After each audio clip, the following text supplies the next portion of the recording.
Resolute in their defiance of British rule, our land of jewels, with its unique culture and identity, was also a battleground for freedom. The Anglo-Manipur War of 1891 is a testament to the valor and resolve of our people.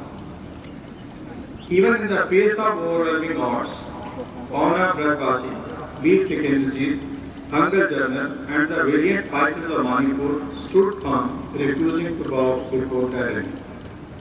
Their courage and tragic sacrifices that followed will forever remain etched in our hearts as a symbol of resistance and patriotism.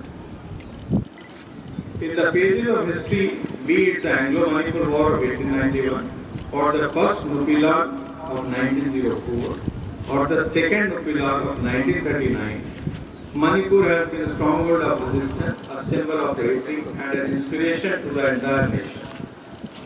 The contribution of Manipuri women, in particular in defying British oppression, continue to inspire generations as a symbol of women empowerment.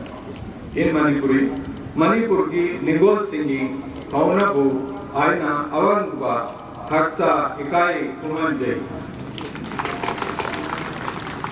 The journey of India since its independence